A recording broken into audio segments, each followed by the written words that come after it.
En Es Radio, La Noche de Cuesta, con Luis Fernando Quintero.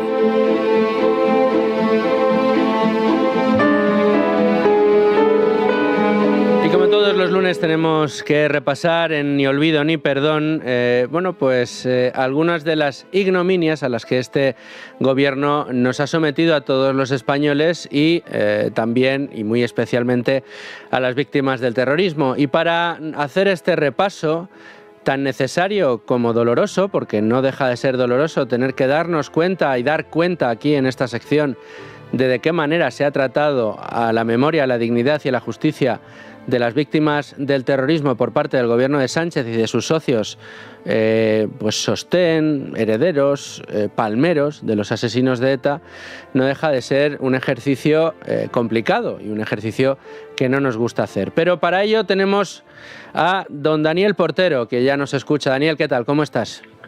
Pues muy bien, buenas noches. Muy buenas noches, muchas gracias por atendernos como todos los lunes y más precisamente para hablar de estas cosas. Esta misma semana, Dani, se ha conocido que la Fiscalía acusa a los jefes de ETA en la causa del asesinato nada más y nada menos que de Gregorio Ordóñez. ¿Cómo se come esto desde las víctimas del terrorismo, desde las víctimas de la banda terrorista ETA a estas alturas? Pues bueno, lo primero es una gran noticia, porque que el Ministerio Fiscal se posicione con la estrategia de las víctimas del terrorismo de ETA, pues es una gran noticia, sobre todo por los tiempos que vivimos, tan complicados, tan difíciles, donde la jerarquía de la Fiscalía a veces está delante del principio de legalidad y de imparcialidad. Y en este caso pues tenemos pues una fiscal muy valiente que se llama Concepción Nicolás. Yo sé que también incluso la Fiscalía, el fiscal jefe, pues está detrás de estos asuntos que tienen mucho interés en llevar este impulso hacia adelante, Jesús Alonso. Y bueno, pues estamos muy agradecidos de que ellos un poco estén tirando del carro, sobre todo porque llevamos muchos años desde Dignidad y Justicia trabajando en concreto en 10 causas muy parecidas a las de Gregorio Ordóñez, en donde pues estamos sufriendo pues la presión de que la Fiscalía General pues intenta pues que no se lleve a cabo esta labor, pero bueno, yo confío mucho en la profesionalidad de algunos fiscales y en ello estamos. Fíjate que desde el año 2013 Dignidad y Justicia emprendió una campaña contra los jefes de ETA precisamente porque no había pruebas suficientes contra los autores materiales de los asesinatos y vimos que podía ser una vía, ¿no? Una vía importante porque casi la mitad de los casos de asesinato están sin resolver, 376, y era vital para nosotros, ¿no? Y bueno, pues uno de los primeros casos fue precisamente el de Gregorio Ordóñez, que realmente se inicia prácticamente en el año 2015 a raíz de la querella que Dignidad y Justicia interpuso por crímenes de lesa humanidad en el año 2013 y donde ya la propia Fiscalía, el propio Jesús Alonso e incluso los informes de Guardia Civil, Policía y el auto de procesamiento que dictó Juan Pablo González, que era el juez de instrucción del número 3 de la Audiencia Nacional, indicaba pues que había que ir a por los jefes de ETA aunque no fuera por lesa humanidad, ¿no? Entonces, entre otras causas estaba la de Gregorio Ordóñez y bueno, pues se ha tardado mucho, se han tardado prácticamente 10 años en conseguir este escrito, pero bueno, ahí estamos y estamos trabajando duro, ¿no? No, desde luego, es un trabajo de años, es un trabajo, como bien decías, muy duro. Llama la atención, ¿verdad? Con el daño que ha hecho ETA, con la huella de terror, de sangre, de sufrimiento que ha dejado esta banda terrorista en nuestro país, da la sensación de que las acciones judiciales contra la propia banda, especialmente desde que Zapatero se empeñó en el diálogo, en la negociación y en la cesión, en la cesión a la banda terrorista ETA, da la sensación de que vamos lentos, es complicado, es tedioso, es hasta aburrido el tener que estar detrás de esto día a día, año tras año, buscando diferentes estrategias judiciales, pero ahí estáis en Dignidad y Justicia empujando, dando, digamos, pues eso, impulso a este tipo de iniciativas para tratar de encontrar justicia. Yo creo que se dice poco y deberíamos decirlo todos los días, y no todos los días, por lo menos todas las semanas. Aquí lo vamos a hacer. 376 asesinatos de la banda terrorista ETA que hoy todavía, años después, no han sido resueltos. Víctimas, familiares de esos asesinados que no saben quiénes fueron exactamente los asesinos que cometieron el crimen, y por supuesto que no han visto reparado su dolor viendo entre rejas a la persona que mató a su ser querido. ¿Quiénes son en concreto, Dani, los jefes de ETA que están acusados? Pues mira, principalmente hay 2 de los 5 que ni siquiera han cumplido un solo año de prisión por asesinato. Fíjate. Ni uno, ¿eh? Uno es Mikel Antza, que es Mikel Albizu, jefe del aparato político desde el año 1993 hasta el año 2004, donde ETA cometió más de 100 asesinatos, e Iñaki de Rentería, que era jefe del aparato militar y del aparato logístico durante pues aproximadamente 10 años, hasta que en el año 2000 es detenido.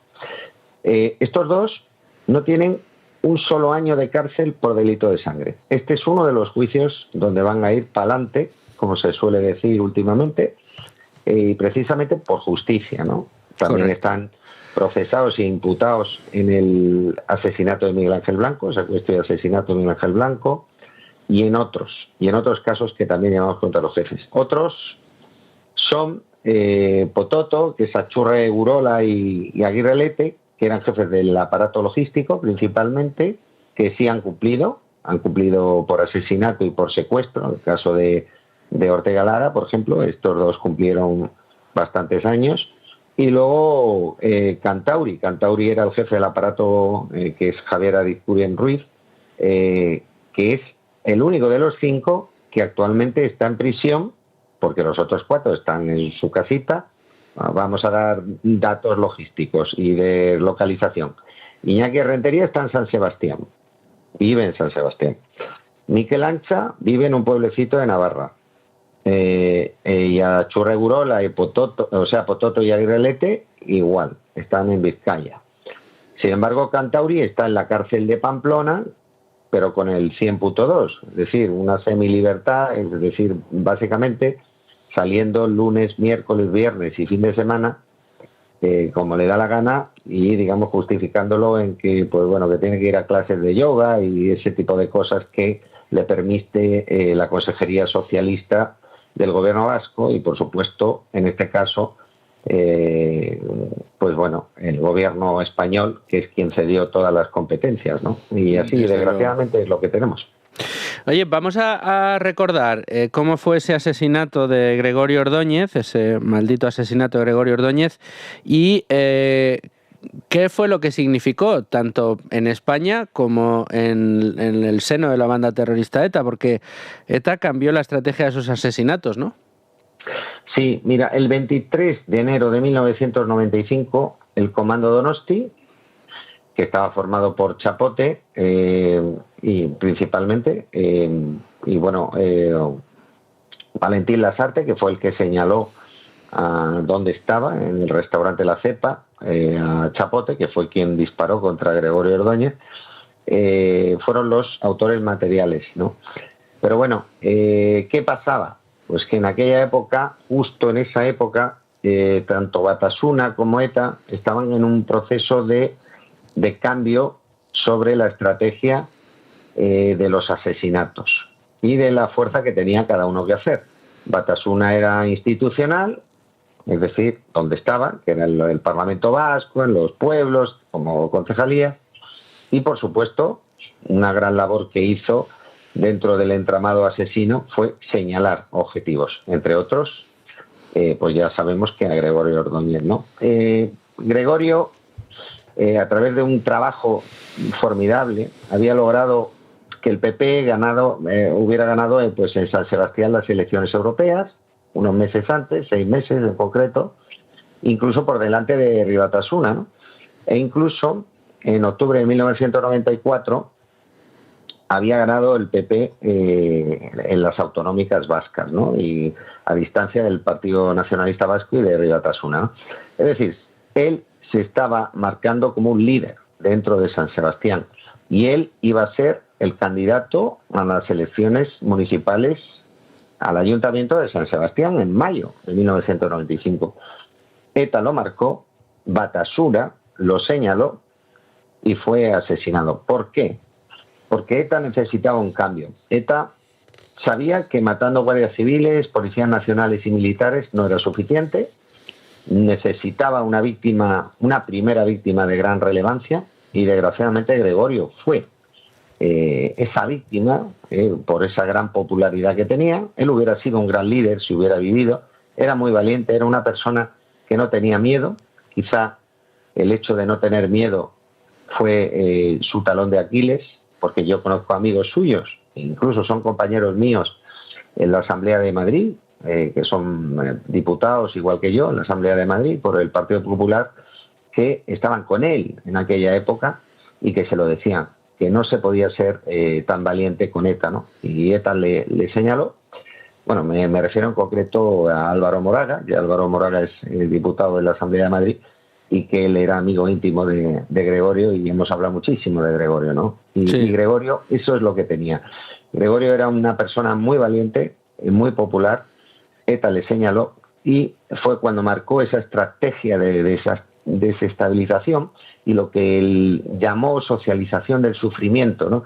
Esa socialización del sufrimiento que lo que pretendía ETA de alguna manera era expandir el dolor no solamente en las fuerzas y cuerpos de seguridad del Estado y en los militares, sino en toda la sociedad, ¿no? Correcto. Es verdad que una reflexión mientras te oía, Daniel, yo creo que para los jóvenes de hoy, que para quienes, si no lo estudian, no saben qué fue el sufrimiento que causó ETA y lo que significaba que ETA te señalara o que ETA te mandara cartas o que ETA... Saber que estabas en la diana de ETA dedicándote a la política en el País Vasco, yo creo que no son conscientes, no se pueden ni imaginar lo que eso suponía. Pero los que sí que lo recordamos, la verdad que uno ahora echa la vista atrás y dice, es que casi era suicida, ¿no? El querer mantener una imagen de normalidad, de que tú ibas a seguir defendiendo tus principios políticos, que habías decidido no tener miedo al chantaje de ETA, que habías decidido que los principios iban por delante de achantarte ante aquel que te extorsiona con las armas y la violencia. Pero eran auténticos héroes. Miguel Ángel Blanco, Gregorio Ordóñez, eran gente, la verdad que de una talla moral que ya quisieran los políticos de hoy, ¿verdad? Pues sí, y fíjate que ETA, como sabía que golpeando a los concejales, de hecho lo dijo Cantauri, que es uno de los procesados y acusados en este juicio, el del asesinato de Gregorio Ordóñez, como lo es también en el asesinato previo secuestro de Miguel Ángel Blanco, hizo un comentario en un documento que se le intervino, donde decía que la política era como una cadena llena de eslabones, sí, en donde cuando tú golpeabas al de arriba, caso José María Aznar, asesinato o intento de asesinato de José María Aznar, resonaba abajo. Pero que si tú golpeabas también el eslabón de abajo, también resonaba arriba. Eso es una frase que es muy llamativa, es muy ilustrativa del pensamiento que tenía ETA respecto a los políticos, ¿no? Y precisamente dentro de esas 10 causas que llevamos contra los jefes de ETA, se está estudiando esa eliminación sistemática o búsqueda de eliminación sistemática de políticos a través de concejales o mandos intermedios para buscar la exclusión del País Vasco, que básicamente es un crimen de lesa humanidad, como ya te he dicho, que seguimos investigando la Audiencia Nacional. Correcto. ¿Y qué ocurre? Pues que claro, que todo ello, detrás de ello, y nunca se ha enjuiciado, estaba Herri Batasuna. Herri Batasuna, a través de figuras como José María Olarra, Aguiriano, o sobre todo él, ¿no? José María Olarra Aguiriano, que fue el que ideó la estrategia de la socialización del sufrimiento, o Rufino Echevarría, o Carmelo Landa, o Rafael Díez Usabiaga, o Floren Ayoy, e incluso Otegi, estaban detrás de lo que era esta estrategia de ETA. Ellos fueron los primeros que iniciaron la separación de la lucha institucional, la lucha callejera y la lucha, digamos, como le llamaban ellos, o el asesinato, lucha-asesinato, militar de ETA, donde tenían que desestabilizar toda la sociedad. Eso empezó con una ponencia que redacta Batasuna, fíjate, no ETA, Batasuna, en el año 94 y 95, que es donde se produce el asesinato de Gregorio Ordóñez, que se llamaba la ponencia del Datchen, y que posteriormente ETA, a través de Mikel Ancha principalmente, y Cantauri, instauraron dentro de lo que eran las filas de ETA, ¿no? Y continuó, porque esto continuó hasta el año 2005. Tuvo una duración aproximadamente de 10 años, desde el año 95 hasta el año 2005, ¿no? Y donde pues se afectaba a todos los sectores de la sociedad, no solo a la política, sino también a los periodistas, como bien te acordarás, el asesinato de José Luis López de la Calle, del diario El Mundo, el propio asesinato de mi padre, que era un fiscal, que era jefe de la audiencia de Andalucía, del Tribunal Superior de Justicia de Andalucía, los jueces, Querol, Lidón, en fin, empresarios, o sea, diferentes sectores dentro de la sociedad, porque lo que se pretendía por parte de ETA, Batasuna, era expandir ese dolor a toda la sociedad, ¿no? Hacer un efecto generalizado de ese dolor, ¿no? Sí, bueno, ya habían, porque antes de iniciar este proceso, este objetivo de la socialización del sufrimiento, ya habían provocado muchísimo sufrimiento. La verdad que es tremendo. Echar la vista atrás y recordar todo esto es terrorífico. ¿Cuántas causas hay contra los jefes de ETA y por qué habéis elegido estas concretamente? Bueno, pues primero, como bien has dicho, por supuesto, que antes del 95 había muchísimo sufrimiento en las víctimas de ETA y sobre todo en militares, guardias civiles y Policía Nacional. Pero ese cambio que da ETA en el año 94-95 es para expandir a toda la sociedad. Destapa su naturaleza psicopática, sí. Psicopática, exactamente, ¿no? Era por diferenciarlo, pero el dolor, por supuesto, ese sufrimiento ha existido siempre todas las víctimas, ¿no? Pues mira, realmente pues se inició pues con Gregorio Ordóñez, que es en el año 95, como tú bien sabes, Miguel Ángel Blanco, secuestro y asesinato. Luego otros dos concejales del Ayuntamiento de Rentería, Manuel Zamarreño y José Luis Caso, que eran del Partido Popular, concejales que fueron asesinados en un periodo de 6 meses. Cuando asesina a José Luis Caso, en el año 97, que le sustituye es Manuel Zamarreño, prácticamente sabiendo qué es lo que le iba a pasar. Y en junio, 6 meses después, fue asesinado, ¿no? Es tremendo. El teniente coronel Blanco, que es militar, en el año 2000, Jesús Mari Pedrosa, concejal del Partido Popular en Durango, en el año 2000, el propio asesinato de mi padre, como figura dentro del Ministerio Fiscal, también el teniente coronel Muñoz Cariñanos, en el año 2000, o del magistrado Querol, en el año 2000, ¿no?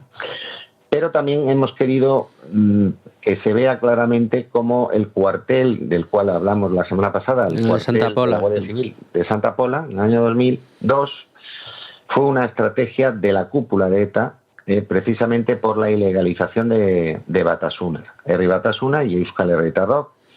Fue una decisión de la cúpula en donde a dos asesinos que estaban en un camping en Santa Pola, se les entregó un vehículo lleno de explosivos, ¿no? Entonces es donde se demuestra que incluso aunque los etarras pues no tuvieran decidido asesinar ni poner ninguna bomba en ningún sitio, la orden de la cúpula era clara. Había que atentar de una manera magnificada, como fue el caso del asesinato de 2 personas, entre ellos Silvia Martínez Santiago, como ya contamos la semana pasada, el 4 de agosto del año 2002, ¿no? Y luego también tenemos el atentado de la T4, que es muy llamativo. El atentado de la T4, la ruptura de la tregua, fue una decisión de la cúpula, ¿no? Y es una de las causas muy importantes para ir contra los jefes de ETA, y sobre todo donde está vinculado claramente Josu Ternera. Josu Ternera, otro que tampoco ha cumplido un solo año por delito de sangre, ¿no? Es tremendo,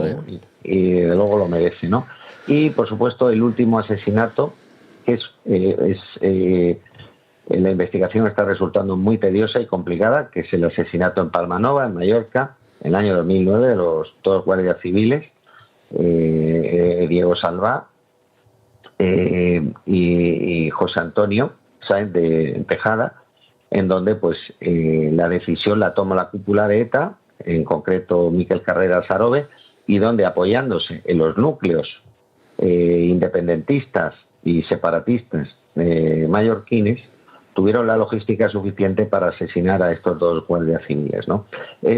Esas son las causas principales, aparte de la causa de lesa humanidad, que se empezó en el año 2013, que lleva a esta asociación precisamente porque la idea es que cuando no hay prueba suficiente contra los autores materiales tenemos que ir contra los jefes, porque los familiares de las víctimas no merecen estas injusticias.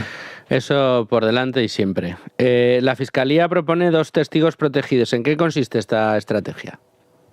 Pues mira, esto es nuevo porque son 2 etarras arrepentidos de los años 80 y de los años 90, en donde en sus declaraciones, tanto policiales como judiciales, llegaron a decir que ellos tenían barra libre contra la Guardia Civil, contra la Policía Nacional, contra los militares, pero que cuando se trataba de una casa cuartel, de algún político, de algún juez, fiscal, abogado o persona de relevancia, es decir, también un periodista, alguien diferente, un presidente de diputación, incluso un teniente general del ejército, es decir, cuando se trataba de personas de gran relevancia, es decir, el eslabón superior de esa cadena que hablábamos, tenían que consultarlo con la cúpula de ETA. Y entonces es muy llamativo porque ellos explican con pelos y señales cómo ellos no podían mover un solo dedo sin que un enlace de ese comando concreto fuera a Francia, tuviera el ok y volviera y dijera que sí se podía realizar el asesinato.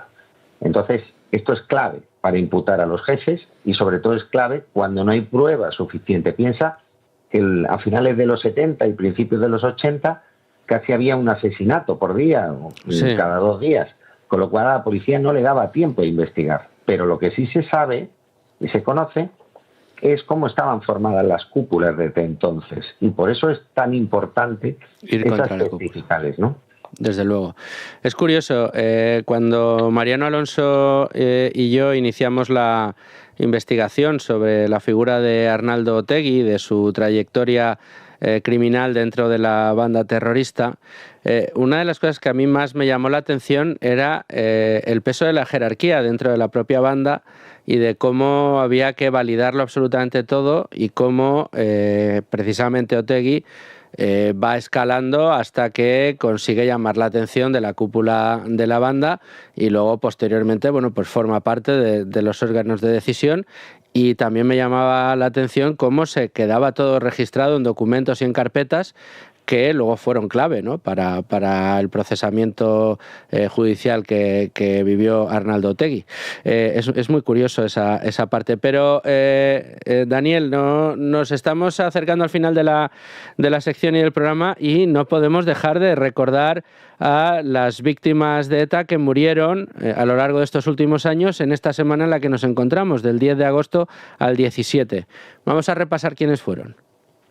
Pues vamos a ver, en esta semana 6 personas fueron asesinadas por ETA del 10 al 17 de agosto. Es una de las semanas en las que menos víctimas hay. 2 de esos casos están sin resolver. Empezó pues el 11 de agosto de 1989 con Rada Muñoz Herrera, que era una ama de casa que vivía en Granada, en Montillana, un pueblecito muy bonito, y donde ETA le manda a Dionisio Bolívar, que era su hijo y funcionario de prisiones en Las Palmas de Gran Canaria, un paquete bomba, porque en aquella época la dispersión de los presos era muy acuciante y, bueno, pues evidentemente ETA lo que quiso fue marcar a los funcionarios de prisiones. Dionisio se había casado recientemente y su madre pensó que era un regalo de boda, por eso lo abrió y falleció.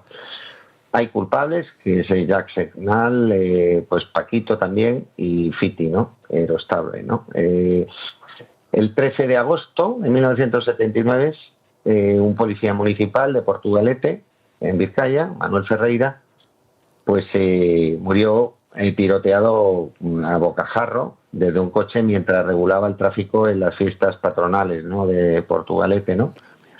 Y incluso cuando fue tiroteado, pues se levantó, iba tambaleándose porque no lo habían terminado de asesinar, y uno de los terroristas se bajó del coche y lo remató con la pistola en la cabeza, ¿no? Había sido amenazado en muchísimas ocasiones, ¿no? Fue tiroteado por 3 individuos y el caso está sin resolver.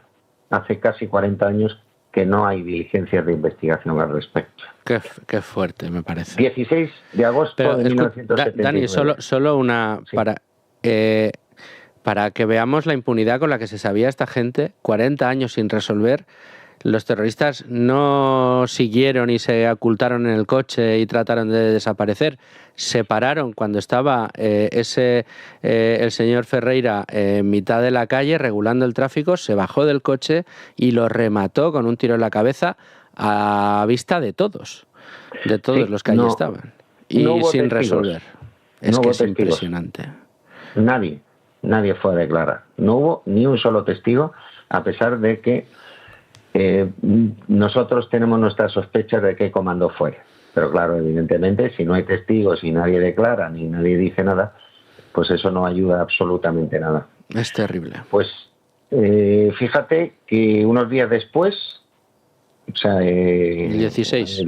Te hablo del 13 de agosto antes, este policía municipal, pues el 16 de agosto del mismo año, 1979, en Sondica, que no está muy lejos, también en Vizcaya, Antonio López Carreras, que era un obrero de la construcción, ametrallado por 3 terroristas. Y ahí sí que fueron culpables, se condenó a varios, entre otros pues José María Astola, Juan Bilbao Moro y Luis Alberto Pastor. Este hombre, Antonio López, hasta su jubilación había trabajado en la factoría de astilleros españoles y había formado parte de la Guardia de Franco. Todos culpan de que digamos que el haber estado con Franco fue la culpa del asesinato, ¿no? Porque aquí buscaban siempre una culpa, cosa que es absurda. Ese hombre no tenía absolutamente nada, era una persona normal. Fueron condenados 3 asesinos, 3, y sin embargo, muy cerquita, 3 días antes, no existen la identificación de esos 3 individuos. En aquella época, en ese momento, en agosto, 3 días antes, 3 días después, actuaba un solo comando. Sin embargo, ¿cómo es posible que en este del 16 de agosto sí hay culpables y el de 3 días antes no? Cuando podía haber sido el mismo comando, ¿no? Pues fíjate lo que pasaba en aquella época, ¿no? Es tremendo. Es tremendo, ¿no? El 16 de agosto de 1985, Clement Perret, en Castellón de la Plana, 19 tiros de Henri Parot y Jacques Snall. Se le acusaba de ser miembro del GAL, de una organización francesa secreta, y que, bueno, pues que estaba de vacaciones en aquel momento, había bajado del sur de Francia, y bueno, pues fueron condenados estos 2, porque ahí sí que hubo testigos y no hubo ningún problema, ¿no? El 17 de agosto de 1992, el guardia civil, pues Juan Manuel Fernández Lozano, y también el guardia civil Juan Manuel Martínez Gil, pues fueron ametrallados en Oyarzún, en Guipúzcoa, por un terrorista cuando iban los 2 de paisano. Es otro de los casos que está sin resolver. Y bueno, pues en este caso se intentó imputar y procesar a Olarra Guridi, que es uno de los que fue condenado, por ejemplo, por el asesinato de mi padre, pero en aquella época era autor material, o sea, era miembro de base. Y bueno, pues en 2013 pues la Audiencia Nacional declaró que se había extinguido la responsabilidad criminal porque había prescrito el delito. Entonces, pues no se puede considerar que está sin resolver, ¿no? Es tremendo. Y eso es lo que tenemos esta semana. Tremendo el testimonio, Dani, tremendo, en fin, el repaso que hacemos y, por otro lado, bueno, por lo menos tenemos esa buena noticia de que al menos alguien dentro de la Fiscalía no sigue esto de quién manda en la Fiscalía, pues ya sabe, sino que en este caso se agarra a la justicia, se agarra a la búsqueda de la verdad y da un empujón importante precisamente a esa estrategia contra la propia cúpula de ETA. Esperemos que prospere, aquí lo vamos a ir contando, Dani? Muy bien, pues claro que sí, hay que contarlo. Así lo haremos. Daniel Portero, ni olvido ni perdón. Muchísimas gracias y muy buenas noches. Muchas gracias, Fernando.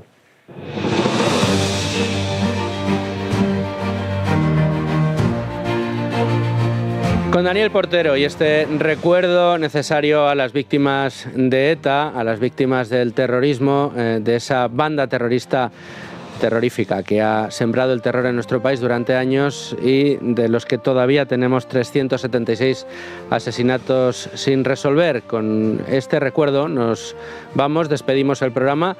Les vamos a dejar ahora con Dani Blanco y El Primer Palo, como siempre, con toda la actualidad deportiva y la programación más importante de la radio española, la de Es Radio. Yo les espero aquí mañana, como siempre, a las 8. Hasta entonces, sean muy felices, amigos, y ya lo saben, ¡viva España! Y viva la libertad.